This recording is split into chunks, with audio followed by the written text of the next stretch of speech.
Welcome. Welcome to another journey through history. A journey designed to help you drift, softly, gently, into the deepest sleep.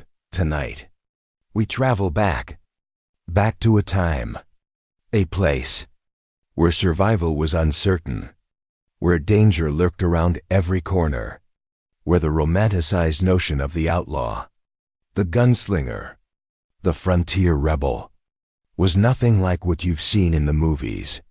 Nothing like the legends tell you. Close your eyes now. Breathe slowly, deeply, and imagine yourself, not as a hero, not as a legend, but as a person, an ordinary person, trying to survive. In the American West, in the year 1878, a year when the frontier was still wild, still dangerous, still unforgiving. This is what it was really like to be a Wild West outlaw. And why? You wouldn't survive. Let the weight of your body sink into your bed. Feel yourself drifting back through time, back to a world without comfort, without safety, without the luxuries you take for granted every single day. Tonight, you will walk through a full day, a complete day, in the life of someone who chose, or was forced, to live outside the law, in the harsh, unforgiving, dangerous world of the Wild West. Breathe in, slowly. Breathe out, and let us begin. The morning sun has not yet risen, and already, you are stirring from an uneasy sleep. You are lying on the hard ground, in a makeshift camp, somewhere in the New Mexico territory. The year is 1878, and you are an outlaw, on the run, always on the run.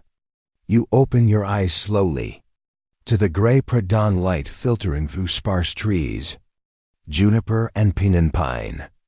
Twisted and gnarled by the endless wind, the air is cold. Bitterly cold.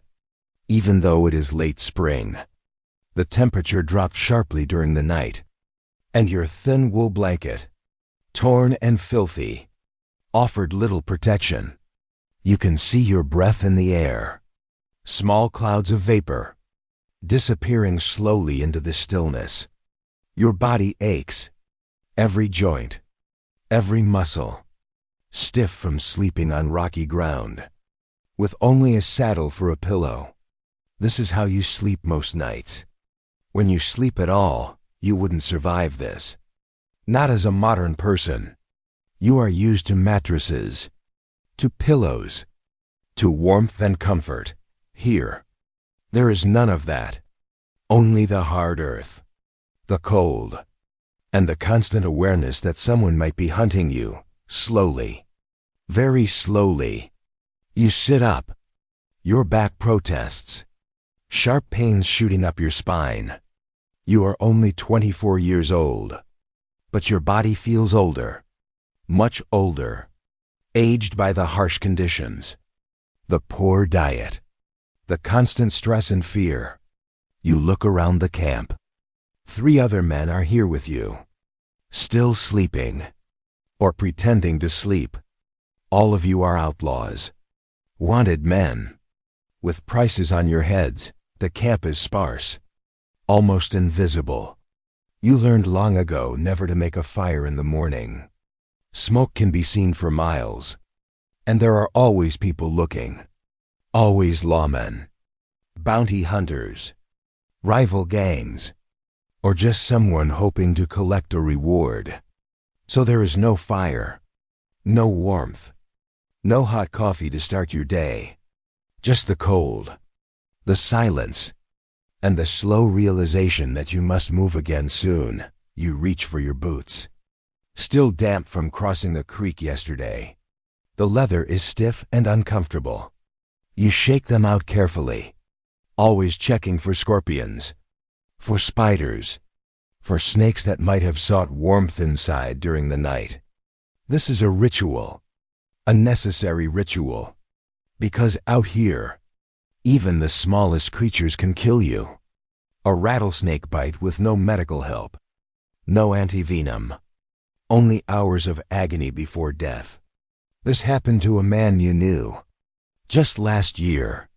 You watched him die. Slowly, painfully. While the venom shut down his body, you wouldn't survive this. You are used to hospitals, to emergency rooms, to immediate care. Here, there is nothing. If you are bitten, if you are injured, you simply suffer, and perhaps die. You pull on your boots slowly, lacing them tight. Your feet are covered in blisters, old blisters that never fully heal, layered over with new ones, because you walk miles every day, and ride even more, and your boots are worn through in places, offering little protection. Your socks, if you can call them that, are rags, crusted with sweat and dirt and blood from the blisters that have burst open. The smell, even in the open air, is unpleasant. You haven't bathed in weeks. None of you have. Water is too precious to waste on washing. And finding a river or stream is dangerous. Too exposed. Too likely to run into others. So you smell of sweat, of dirt, of smoke from old campfires, of horse, of leather, of your own body slowly breaking down. This is another reason you wouldn't survive. You are used to daily showers, to soap and shampoo, to deodorant and clean clothes. Here, there is none of that. Only the accumulation of filth. And the acceptance that this is simply how life is. You stand slowly, your knees cracking loudly in the quiet morning. You pick up your gun belt from where it lay beside you all night. You never take it off. Never let it out of reach. The Colt .45 revolver sits heavy in its holster. You check it automatically. A habit. Making sure it is loaded. Making sure the cylinder rotates smoothly. This gun is your life. Your only real protection. And it must work perfectly. Every time. The other men are waking now, slowly, quietly. No one speaks. There is nothing to say. You all know what the day holds. More riding. More hiding. More hunger. More fear. This is the life of an outlaw. Not the glamorous adventure of dime novels, but the grinding, exhausting, dangerous reality. One of the men, a lean fellow named Charlie, stands and immediately begins coughing, deep, rattling coughs that shake his whole body. He has been coughing like this for weeks now. Getting worse. You suspect consumption. What we now call tuberculosis. A death sentence in this time and place. There is no cure. No treatment. Only a slow wasting away. And Charlie knows it. You can see it in his eyes. The resignation. The knowledge that he will likely die out here. Probably within the year, you wouldn't survive consumption. Without antibiotics. Without modern medicine. This disease kills slowly and painfully. Fever. Night sweats. Coughing up blood. Weight loss, weakness. Until finally, the body simply gives up. And it is contagious. Spread through the air when Charlie coughs. So all of you are exposed. All of you might already be infected. But there is no time to think about that now. You need to move. To pack up this camp. To ride before the sun is fully up. Before anyone might spot you, there is no breakfast. You have no food left. The last of the hardtack, those tooth-breaking biscuits that served as trail rations, was eaten yesterday. Your stomach growls painfully, cramping. You have felt this hunger before. Many times. It is part of the outlaw life. Feast when you can. After a robbery. After stealing supplies. And starve the rest of the time. You roll up your blanket. Tie it to your saddle. You check your horse. A tired-looking bay mare. She is thin, ribs showing, because there is not enough grazing here, not enough good grass, and you cannot afford to buy grain. The horse is everything to you. Without her, you cannot escape, cannot travel, cannot survive. So you share your suffering, you and the horse, both slowly starving together. Water is also scarce. You have a dented canteen, half full. The water inside tastes metallic, slightly warm, possibly contaminated. But you will drink it anyway, because there is no choice. Dysentery is common out here. Painful stomach cramps, severe diarrhea, dehydration. It can kill you within days, and it often does. You have seen men die from bad water, writhing in agony, their bodies emptying themselves until there is nothing left. You wouldn't survive this. You are used to clean water, filtered and treated, safe to drink. Here, every sip is a gamble. The four of you mount your horses, slowly, stiffly. The saddles are worn and cracked, uncomfortable even in the best conditions. And these are not the best conditions. You settle into the saddle and feel the familiar ache in your lower back, in your thighs, from spending so many hours. Day after day, riding, you head south, moving quietly through the scrubland. The landscape is beautiful in its own harsh way. Mesas rising in the distance, painted in shades of red and orange by the rising sun. The sky enormous and endless above you. But you cannot appreciate the beauty. You are too focused on survival, on watching for movement, for dust clouds, for any sign of other people. The sun climbs higher, and the temperature begins to rise.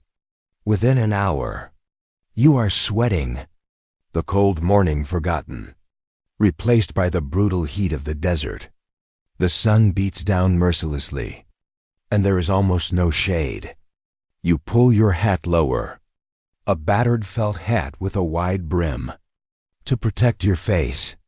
But it does little.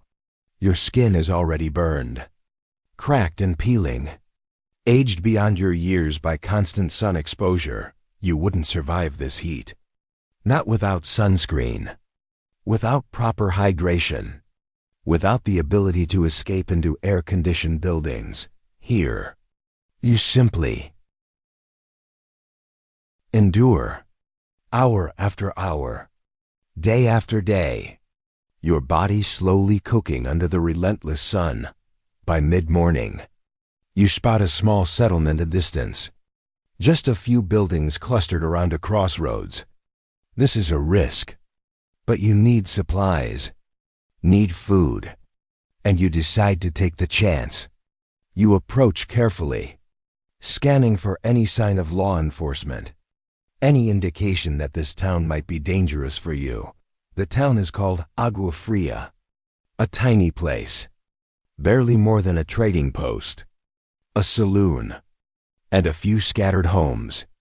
The buildings are adobe, baked mud brick, low and squat, designed to stay cool in the heat. The streets, if you can call them that, are just dirt, rutted and dusty, stirred up by every passing horse or wagon. You ride in slowly, cautiously. People watch you, suspicious eyes following your movement. Everyone is suspicious out here. Everyone minds their own business, because asking questions can get you killed.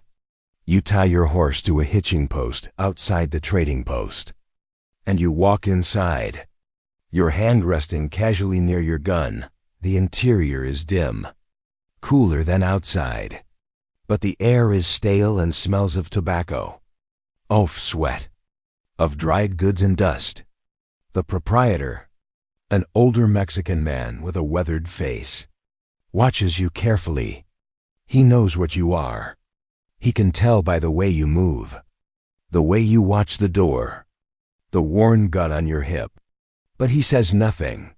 He will sell you what you need. take your money, and forget you were here. You buy supplies, hardtack, dried beans, some coffee, a small sack of cornmeal, tobacco. You pay with coins, silver dollars, stolen from a stagecoach robbery 3 weeks ago. Blood money, but money nonetheless. And the proprietor does not ask where it came from. As you are leaving, you see a poster tacked to the wall outside. It is a wanted poster, and the face on it, crudely drawn but recognizable, is yours. Wanted for robbery and murder, it says.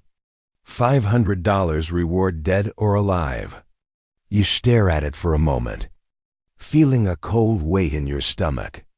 $500 is a fortune, enough to make almost anyone willing to betray you, to kill you. You wouldn't survive being hunted like this, constantly looking over your shoulder, never safe, never able to trust anyone. The stress alone would break you. The constant adrenaline, the fear, the knowledge that your life could end at any moment. By a bullet, by a rope, by betrayal. You mount your horse and ride out of town quickly, rejoining your companions who waited on the outskirts. No one speaks of the wanted poster. You all have them. You all know the prices on your heads. It is simply part of the life. You ride for hours, the sun climbing to its peak, the heat becoming almost unbearable. Your water is running low again, and you know you must find more soon. By early afternoon, you reach a small creek, barely more than a trickle, running through a rocky canyon. This is a risk. Watering holes are natural ambush points, places where you are vulnerable, exposed. But you have no choice. You need water. You approach carefully, one man staying mounted as a lookout, while the rest of you dismount to fill canteens and let the horses drink. The water is cloudy, brown with sediment. It tastes of minerals, of earth. You drink it anyway, feeling it settle in your empty stomach. Slightly nauseating, but necessary. You splash some on your face, in your hair. The first water you have felt in weeks. It does little to clean you, but the coolness is a brief relief while you are here. Vulnerable. You hear a sound, hoofbeats, approaching fast. Your lookout whistles, a sharp warning, and you all scramble for your guns. Mounting quickly, ready to run or fight, 3 riders appear, coming around the bend in the canyon.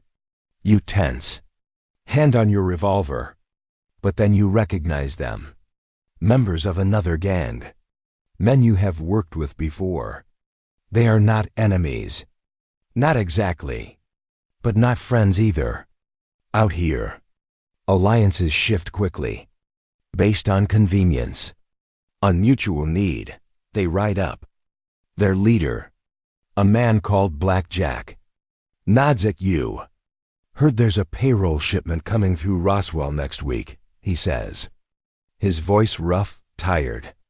Could use some extra guns if you're interested. This is how it works.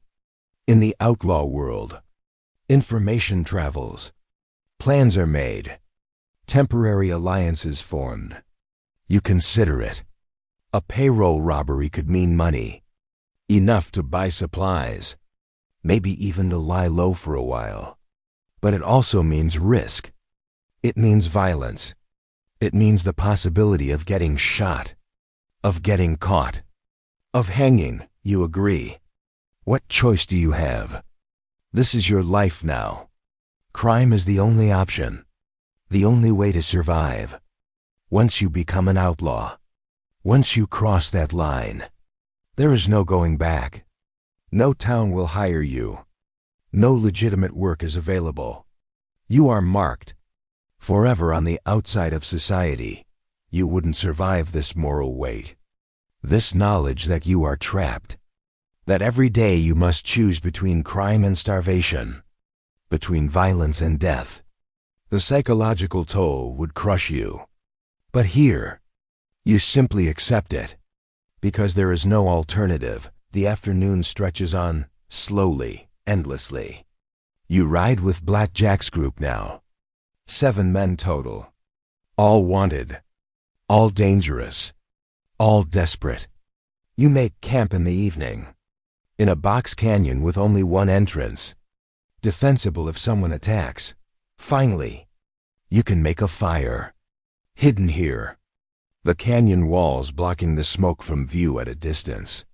You gather dry wood, scrub brush and dead juniper, and one of the men strikes a spark with flint and steel, coaxing a small flame to life. The warmth is immediate, wonderful, and for the first time all day, you feel a tiny bit of comfort. You cook beans in a battered pot, adding water and setting it near the fire to heat. Slowly. It takes nearly an hour for the beans to soften. And while you wait, your stomach cramps with hunger. Painful spasms that make you lightheaded. This is malnutrition. Slow starvation. Your body is consuming itself. Burning muscle for energy. Shutting down non-essential functions. When the beans are finally ready, you eat them straight from the pot. Sharing with the others. Each man gets only a few spoonfuls, but it is enough to quiet the worst of the hunger. The beans are bland, cooked without salt or seasoning, but they are food, and that is all that matters. You make coffee too. Cowboy coffee. Just grounds boiled in water, bitter and strong and filled with sediment. You drink it hot, ignoring the grounds that settle between your teeth. The caffeine gives you a small boost, a moment of alertness in the exhaustion. As night falls, the temperature drops again, rapidly. The desert is like this, brutally hot during the day, freezing at night. You huddle near the fire, sharing stories with the other men. Low voices in the darkness, stories of past robberies, of close calls, of men they knew who died, shot down, hanged, killed by disease or accident. One man tells of a robbery gone wrong in a town called Socorro, where they were ambushed by a sheriff and his deputies. 3 men died in that shootout, their bodies left in the street, eventually buried in unmarked graves in the potter's field. Forgotten. This is how most outlaws end. Not in a blaze of glory, but alone, unmourned. Their bodies dumped in common graves. You wouldn't survive this knowledge, this certainty of a bad end. You are used to hoping for the future, for retirement, for old age. Here, there is no such hope. Only the knowledge that you will probably die young, violently, and be forgotten. Another man, a younger fellow named Tom, shows signs of infection in his leg. He was shot 3 months ago. During a train robbery, the bullet was removed, crudely, by one of the gang members using a knife heated in a fire. No anesthetic, just whiskey and a leather strap to bite down on. The wound closed, but it never healed properly. Now it is red and swollen, leaking pus. The smell is distinctive, sickly sweet. The smell of gangrene. Tom will likely lose the leg, or his life. There is no doctor out here, no surgery, no antibiotics, just the slow spread of infection, fever, delirium, and death. You have seen it before, many times. Men dying from infected wounds, their bodies poisoned by bacteria, helpless to stop it. You wouldn't survive even a minor injury out here. A cut, a broken bone, a bullet wound. Any of these could kill you. Without modern medicine, without sterile conditions, without antibiotics, infection is a near certainty. An infection often means death. The fire burns low, and one by one, the men roll up in their blankets to sleep. You take first watch, sitting apart from the others, your rifle across your lap, listening to the night sounds, the distant howl of coyotes, the rustle of wind through the canyon, the occasional sound of a horse stamping or snorting. The stars above are incredible. Thousands of them, millions, spread across the black sky in a brilliant display. There is no light pollution here. No cities. No electric lights. Just the pure darkness of the wilderness and the ancient light of stars. It is beautiful, but you are too tired, too worried to appreciate it. You think about your life, how you ended up here. It was not a choice you made lightly. You grew up poor, on a failing farm in Missouri. Your father died when you were young, leaving debts. And when the bank foreclosed, you and your mother had nothing. She died 2 years later, probably from pneumonia, but really from poverty, from hopelessness, from a body worn out by hardship. That you drifted west, looking for work, for opportunity. But there was little to find. The best land was already claimed. The jobs were scarce, and what work existed paid almost nothing. You tried for a while, working as a ranch hand, earning $20 a month, barely enough to feed yourself, sleeping in a bunkhouse with 24 other men, working from dawn until dark, breaking horses, mending fences, branding cattle, backbreaking labor with no future. Then you met a man, an outlaw, who offered you a chance to make real money, to rob a bank, to take what the rich kept locked away. It seemed almost justified, almost right. The banks had taken your family's farm, had taken everything, and now you would take back. The first robbery was terrifying. Your hands shook so badly you could barely hold your gun, but it worked. You escaped with $300, more money than you had ever seen. For a few weeks, you felt rich, powerful, but the money ran out, as it always does. And you needed more, so you robbed again and again. And each time it got easier. And each time you went further outside the law, until there was no way back. You wouldn't understand this desperation. Not really. You have safety nets, welfare, opportunities for education and advancement. Here, there is nothing. Only this stark choice between grinding poverty and crime. And once you choose crime, you are trapped, forever. Your watch ends, and you wake the next man, gratefully crawling into your blanket, exhausted. You fall asleep quickly, despite the hard ground, despite the cold, despite the knowledge that tomorrow will bring more danger, more hardship, more of this grinding existence. Morning comes too soon, always too soon. You wake to the gray light before dawn, stiff and cold. Your body aches even more than yesterday. The accumulated exhaustion, the poor diet, the stress, all of it wearing you down, aging you, destroying your health year by year. There's no time for a leisurely morning. You break camp quickly, eating a handful of parched corn for breakfast, washing it down with water. Your jaw aches from chewing the hard kernels. But this is what you have. The plan today is to scout the route the payroll shipment will take, to find a good ambush spot, to plan the robbery carefully. This is the work of outlaws, not the dramatic gunfights of legend, but careful planning. Waiting, watching. You ride for most of the morning, following the road from a distance, staying out of sight. The road is just a wagon track, dusty and rough. Winding through scrubland and low hills, you identify a spot. A narrow section where the road passes through a small canyon. High walls on both sides, no way to escape if blocked. This will work.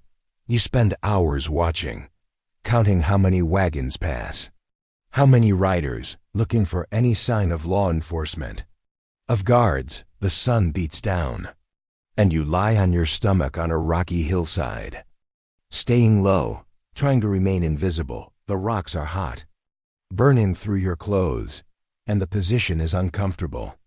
Painful, but you stay still, watching, waiting. This is the reality of outlaw life, not excitement, not adventure, but boredom, discomfort, and the slow torture of waiting. By afternoon, you have seen enough.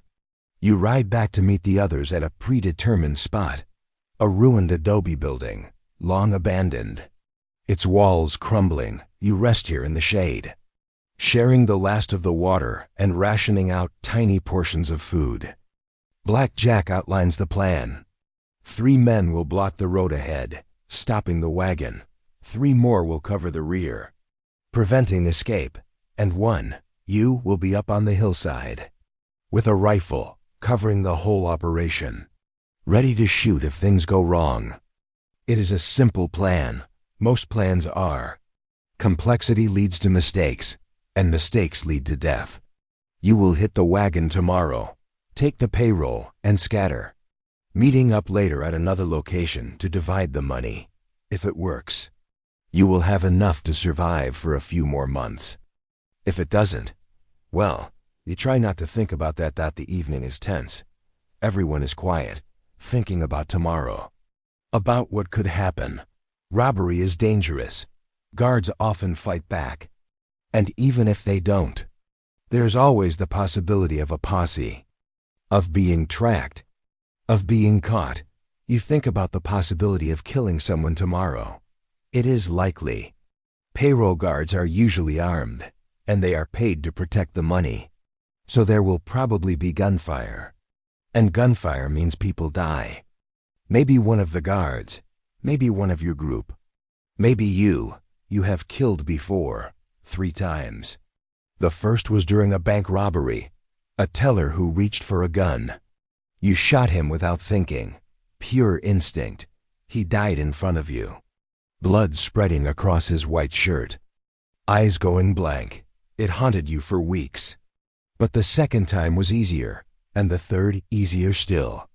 Now you know you could do it again, and that knowledge, that capacity for violence, is something you wouldn't recognize in yourself if you saw it. You wouldn't survive becoming this person, losing your humanity piece by piece, justifying violence, accepting death as routine. The psychological transformation would destroy who you are. But out here, it is necessary. Violence is survival. And you do what you must. The night is cold again. You sleep poorly, haunted by half-dreams of tomorrow, of things going wrong. You wake several times, heart pounding, thinking you heard something, but it is just the wind, just the sounds of the desert night. Morning, the day of the robbery, you wake before dawn. The camp is silent. Everyone is awake.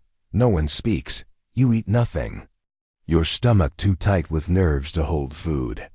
You check your weapons, your Colt revolver, your Winchester rifle, making sure both are loaded, clean, functional. You ride out early, taking positions along the road well before the wagon is expected. You climb the hillside to your spot, carrying the rifle, finding a place with good cover, with a clear view of the road below. And then you wait. Hours pass. The sun rises, climbs higher. The heat builds. You are sweating, thirsty, but you dare not move. Dare not drink from your canteen. You stay perfectly still, watching the road. Finally, near midday, you see dust in the distance. Someone is coming. You watch, tense, as the dust cloud grows closer. And then you see it. A wagon, pulled by 4 horses. 2 men on the driver's seat, and 2 more riding alongside. Armed guards. Exactly as expected. Your heart is pounding now. Adrenaline flooding your system. Your hands are steady, trained by experience, but inside you are terrified. This could go wrong in so many ways. The wagon approaches the narrow section, and you see Black Jack and 2 others step out into the road. Guns drawn, blocking the way. Hold it right there. Black Jack shouts, his voice echoing in the canyon. The wagon stops. The driver raises his hands, But one of the guards, a young man, foolish and brave, goes for his gun. Everything happens fast. Gunfire erupts, loud cracks echoing off the canyon walls. You see the young guard fall, shot by one of the gang. You see one of your own men stagger, clutching his shoulder. Wounded, you aim your rifle, covering the scene, ready to shoot if needed. But the other guard has dropped his gun, hands raised, surrendering. The driver is frozen, terrified. Blackjack and the others move quickly, jumping onto the wagon, throwing down a heavy strongbox. The lock is shot off, and inside, bundles of paper money and a bag of gold coins. Not a fortune, but enough. Several $1,000s at least. Move, Blackjack shouts. And everyone scrambles, grabbing shares of the money, stuffing it into saddlebags. The whole operation takes less than 3 minutes. And then you are all riding hard, scattering in different directions. As planned, you ride south, alone now, pushing your horse hard. The mare is tired, struggling, but you force her on. You need distance, need to get away before a posse can form, before they can track you. Behind you, you know the young guard is dead, shot through the chest.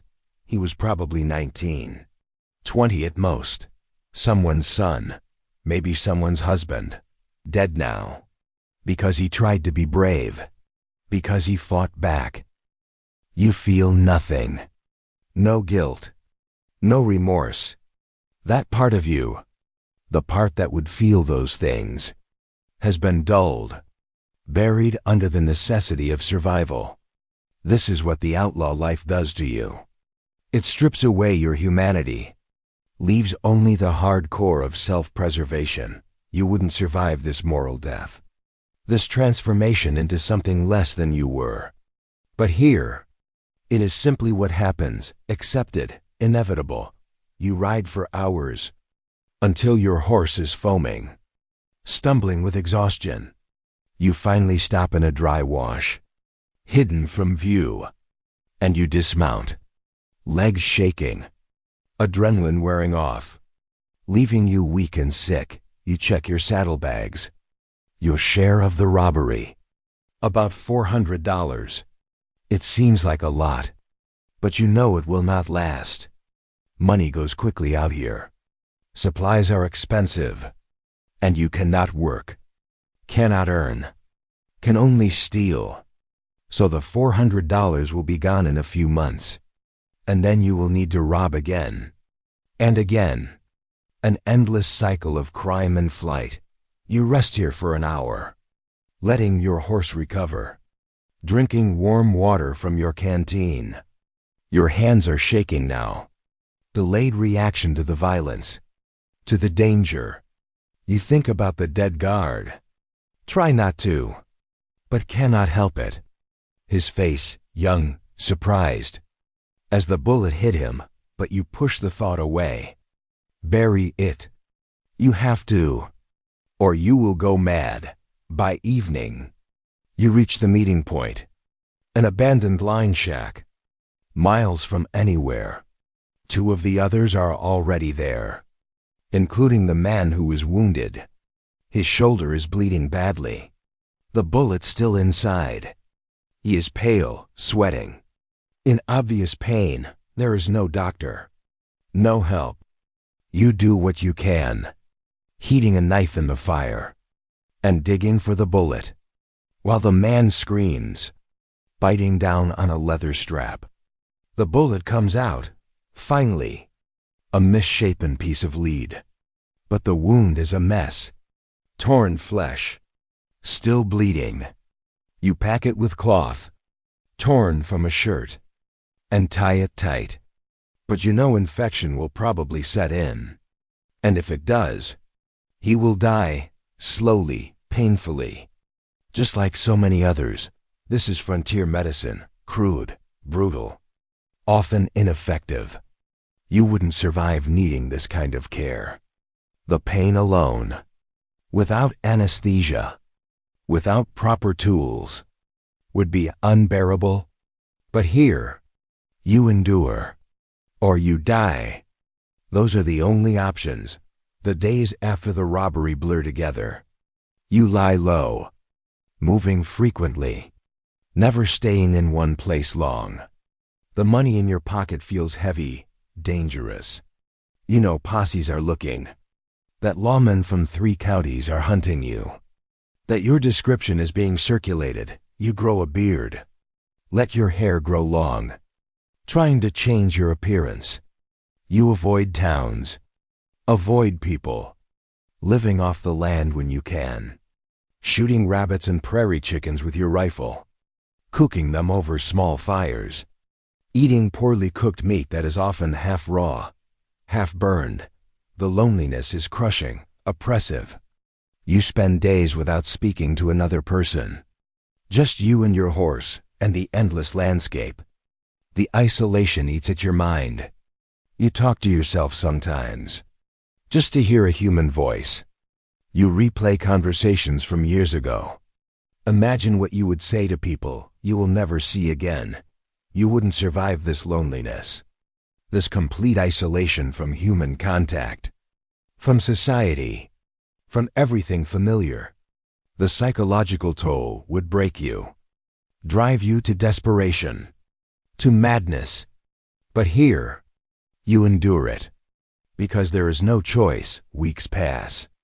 Your money dwindles, spent on supplies, on a new pair of boots when your old ones finally fell apart completely, on ammunition, on bribes to people who might have turned you in.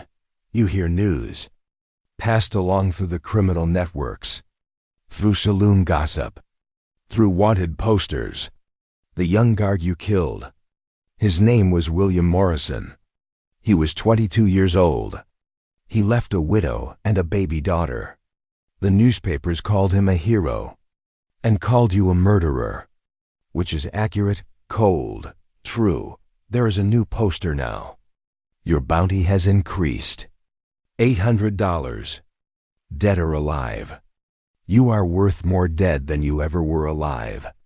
This is your legacy, your value. Measured in blood money, you meet up with some of the gang again, in a small town in Arizona territory. They are planning another job, a train robbery this time. You need the money, so you agree, even though you are tired. So tired. Tired of running, tired of fear, tired of this life. But what else is there? You cannot stop, cannot go back, cannot surrender, because surrender means hanging, a public execution, your neck broken by rope, your body left to swing while crowds watch. Outlaws do not get trials, not real ones.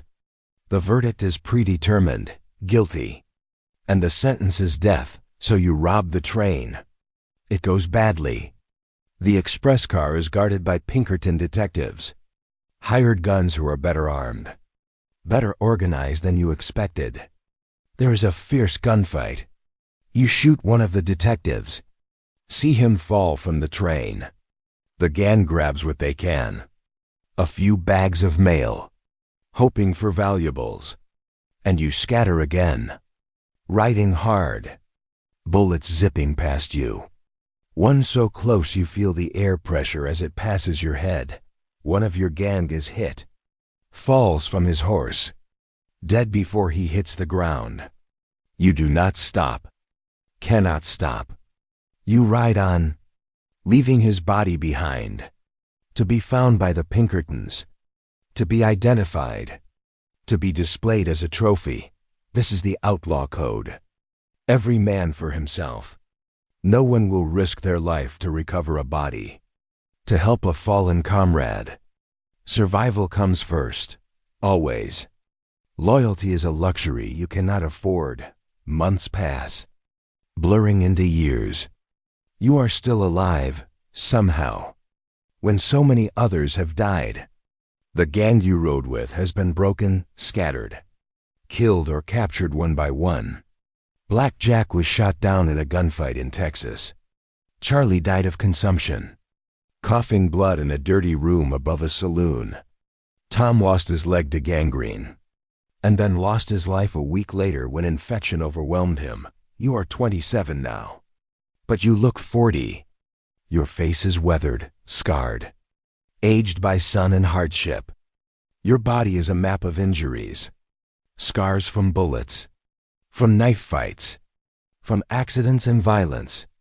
Your teeth are rotting, several already gone, lost to infection and decay. Your back is permanently damaged from the years of sleeping on hard ground, of riding for endless hours. You have a persistent cough now, deep and painful. You wonder if you have consumption too, if you are slowly dying like Charlie did. But there is no way to know, no doctor you can see. So you simply cough, and continue, and wait to see if it gets worse. Your mind is not what it was either. You have nightmares every night, faces of people you have killed, sounds of gunfire, screams. You wake in a cold sweat, reaching for your gun, thinking someone is attacking. But it is just the dreams, always the dreams. You drink when you can, whiskey, to dull the memories, to quiet the fear, to sleep without dreaming. But whiskey costs money, and money means more robberies, more violence, more death. The cycle is inescapable. You have become what you once feared. A hardened criminal, a killer, a man with no future and no hope. This is what the West does to outlaws. It grinds them down, destroys them slowly, until there is nothing left but a shell, going through the motions, waiting for the end. You wouldn't survive this psychological destruction, this complete erosion of self, of hope, of humanity. You would break, would give up, would end it yourself rather than continue. But here, you keep going, driven by nothing more than biological imperative, the animal instinct to survive. Even when survival has lost all meaning. It is winter now. Late 1881. You are in Colorado territory, hiding in the mountains, in an old mining camp long abandoned. The snow is deep, waist deep in places, and the cold is brutal, cutting through your worn clothes, freezing your fingers and toes even near the fire. You are alone now. The last of your associates are gone, dead or disappeared. You have a little food, some supplies you stole from a ranch, but it will not last the winter. Already you are rationing, eating once a day, sometimes less. Your body is wasting away, skin hanging loose on your frame, ribs visible through your shirt. This is slow starvation, your body consuming itself, burning fat first, then muscle, then finally organs. You are weak, dizzy, unable to think clearly. The cold seems worse because you have no reserves, no insulation, nothing to keep you warm. You know you will not survive the winter here. No one could. The snow is too deep to ride out, and you are too weak anyway. So you wait, huddling near the fire, burning the last of the wood from the collapsed buildings, waiting for spring or death, whichever comes first. You think about your life, about the choices that brought you here. You wonder what would have happened if you had chosen differently, if you had stayed poor but honest, if you had accepted the grinding poverty, the hopelessness. Would that have been better? Or is this, freezing to death alone in an abandoned camp, somehow preferable to dying slowly of starvation in some tenement? You honestly do not know. The days are very short now. The sun barely rises above the mountain peaks before setting again, leaving you in darkness for 16, 18 hours at a time. You sleep more and more, conserving energy, preserving warmth, dreaming of food, of heat, of comfort you will never feel again. You would not survive this isolation, this cold, this starvation. Not for a day, not for an hour. You are used to abundance, to warmth, to safety. Here, there is none of that.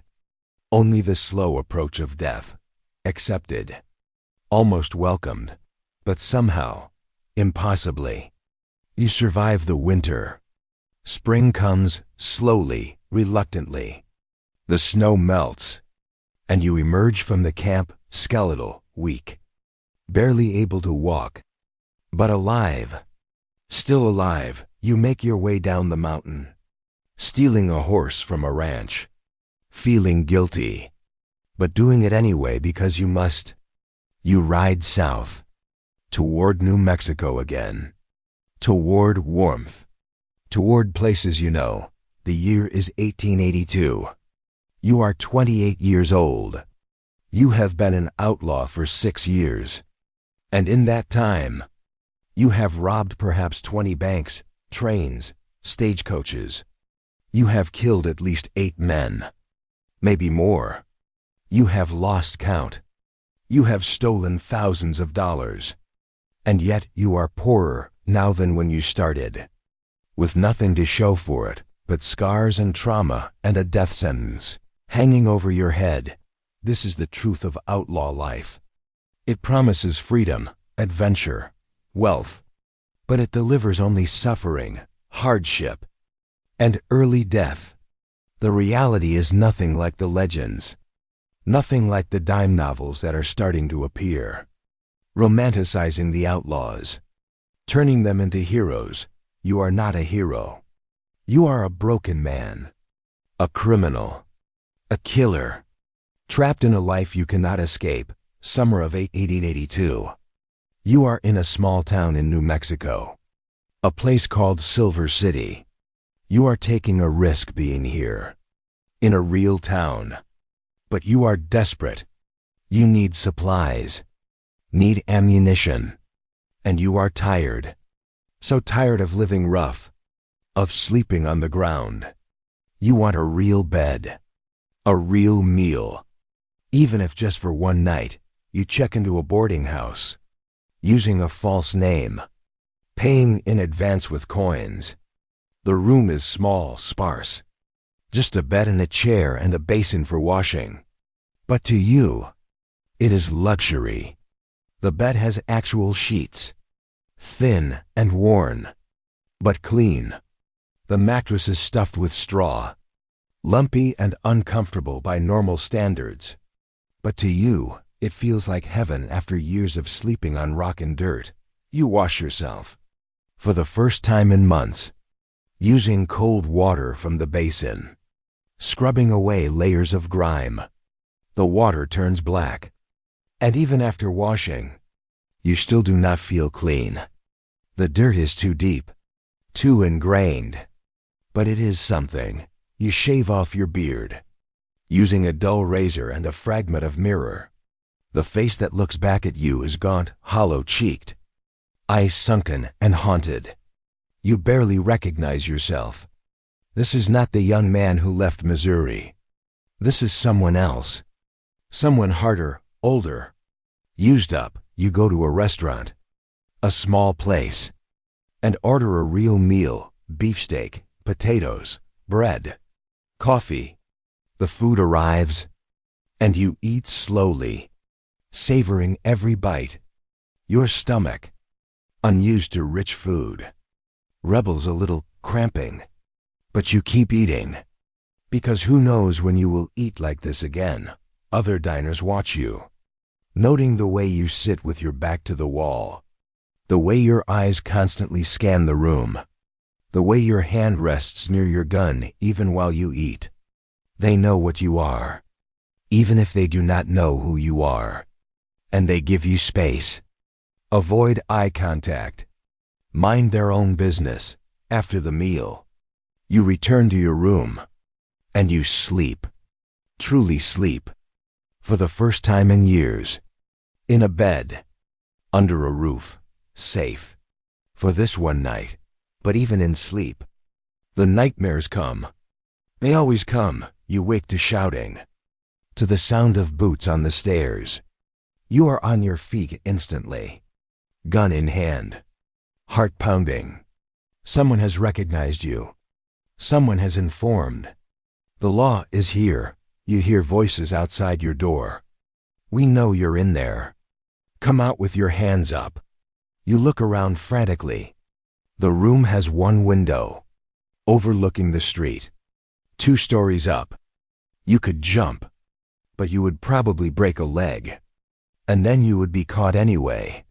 There's no way out. This is it. The end. After 6 years. Countless robberies. So much violence. So much running. It ends here. In a rented room in a forgotten town. You could fight. You have your gun. You could shoot your way out. Kill a few lawmen. Go down in a blaze of glory like the dime novels describe. But you are tired. So tired. And the thought of more killing, more violence, sickens you, so you do something you never thought you would do.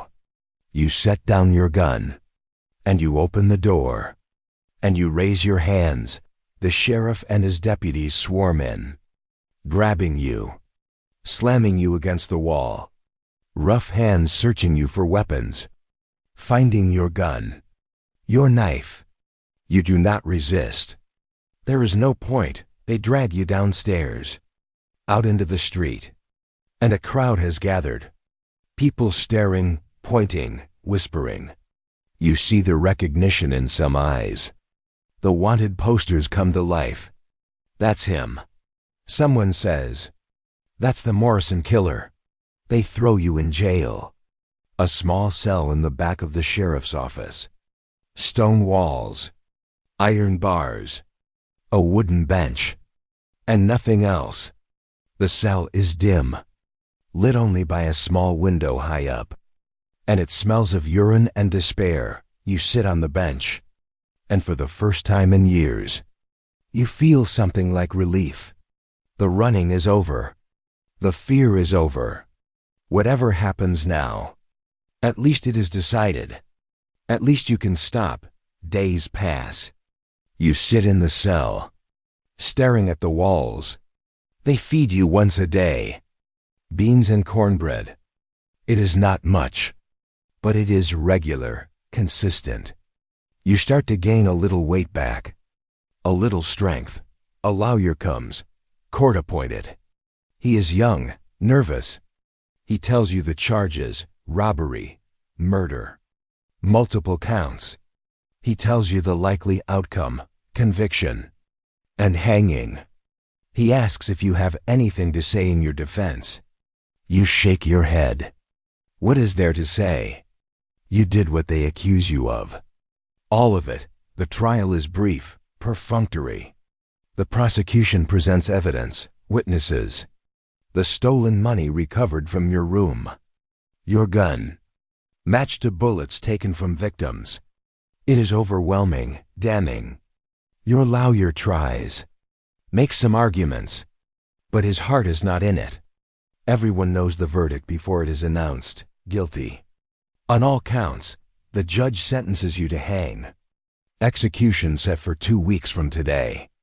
There is no appeal, no stay, just the certainty of death.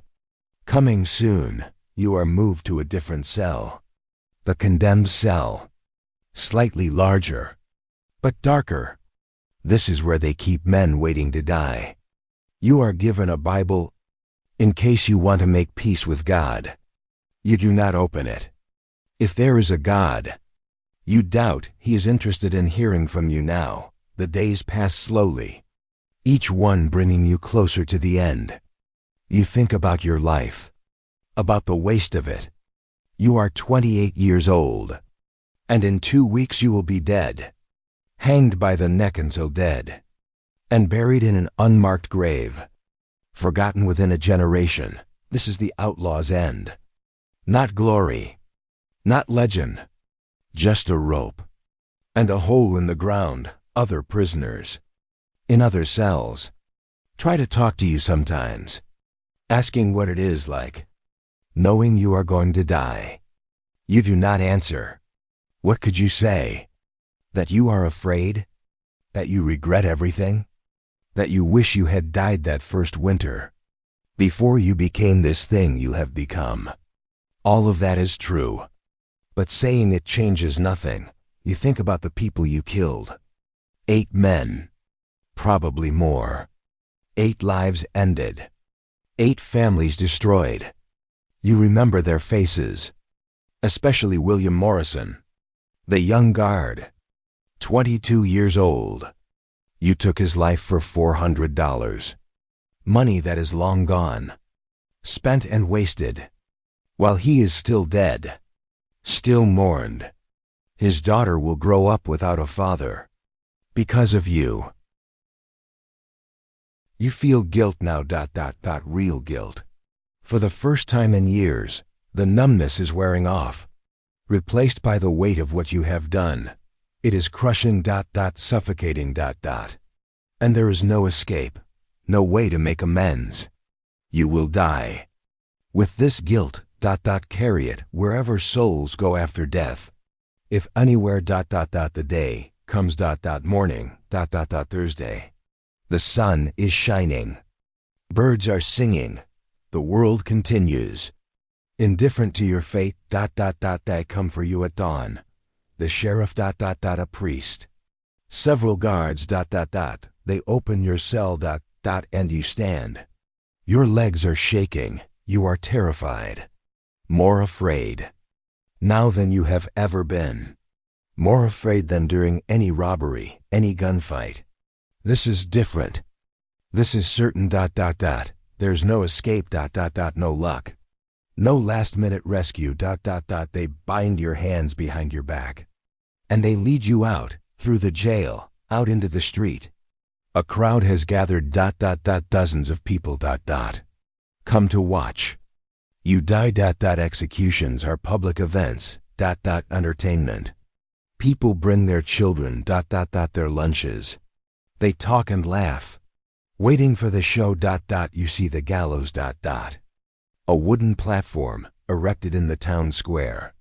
Steps leading up, a beam across the top, and the rope, Hanging down, the noose already tied. Waiting for you, they walk you toward it, slowly. The priest is speaking. Saying prayers, offering salvation. You do not hear him. Cannot focus. Your heart is pounding so hard you think it might burst. You are breathing in short gasps, Panic rising, death. This is how it ends, The gunfighter. The man who thought he was tough. Reduced to a terrified prisoner.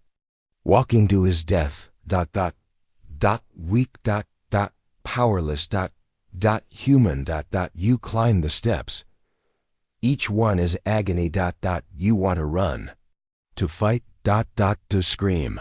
But the guards hold you tight. And there is nowhere to go, at the top, They position you over the trapdoor, can see the mechanism.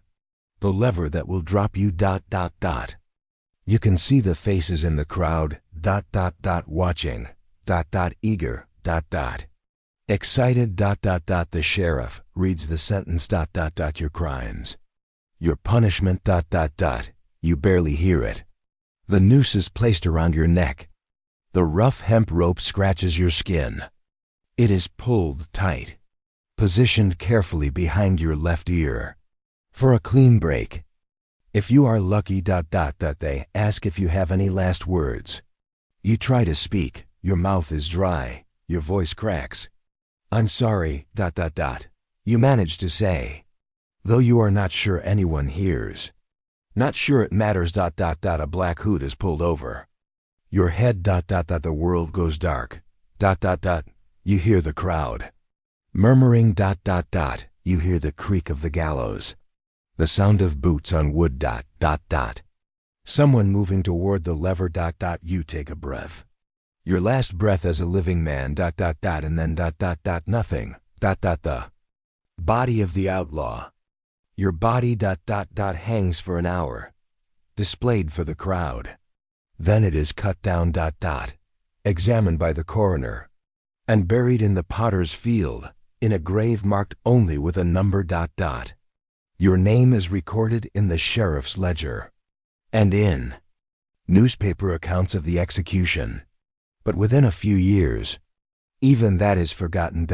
You were an outlaw for 6 years. You robbed and killed and caused suffering. And in the end, you died as most outlaws do. Young. Violently. And forgotten. Your life was wasted. Thrown away for money that never lasted. For a freedom that was really just running. For a myth that never existed. This is the reality of the Wild West outlaw, not the romance of dime novels.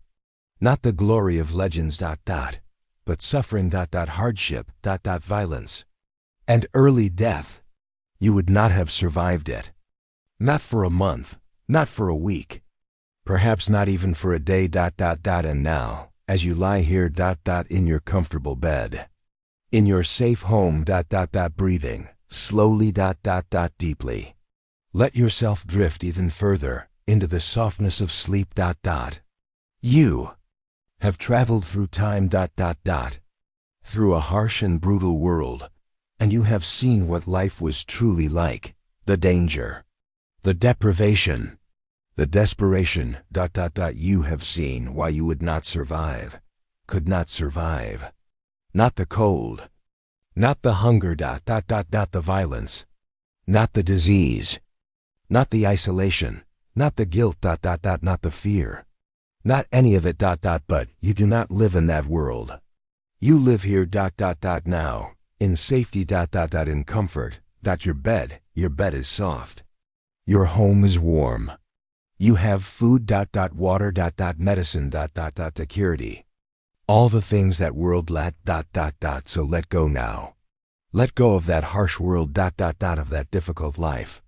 Let yourself sink deeper, into relaxation. Into peace.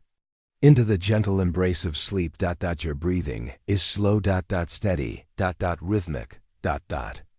In and out. In. And out. Each breath carrying you deeper. Further into rest. The outlaw's world is behind you. Fading like a dream. Like a distant memory. You are here. You are safe. You are comfortable. And you are drifting. Drifting down into deep. Peaceful. Restorative sleep. Let the weight of your body sink completely into the mattress. Feel the support beneath you, the warmth around you. Let every muscle relax, every tension release. From your forehead. Your jaw, your neck. Your shoulders. All the way down. To your feet. You are so tired. And that is good. Sleep is coming. Easy and natural. Like water flowing downhill. You do not need to do anything. Just let it happen.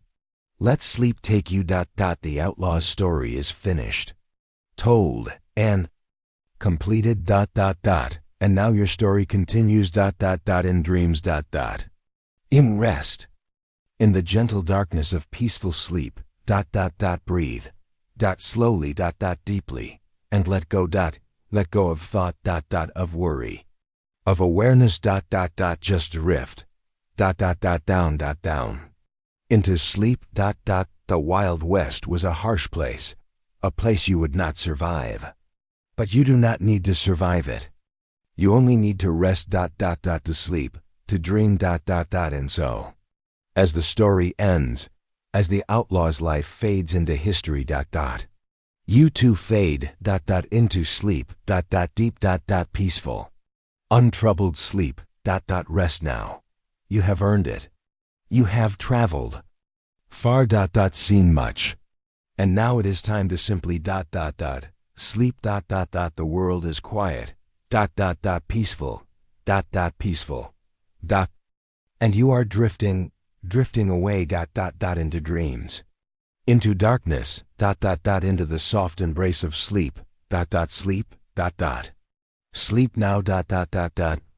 deeply, peacefully, completely, let the last of the story fade, let consciousness fade. Anchor. Content, completely, let the completely, let the last of the story fade. Now, let consciousness fade. Let everything fade. Until there is only sleep, only rest. Only peace, breathe, and sleep, breathe, and sleep, deeper, and deeper, into the night, into dreams, into the quiet place where sleep lives, and there you will stay, resting, healing, until morning comes, and brings you gently back. But for now, for these long hours of darkness, there's only sleep, deep, peaceful, restorative sleep, sleep, sleep, sleep,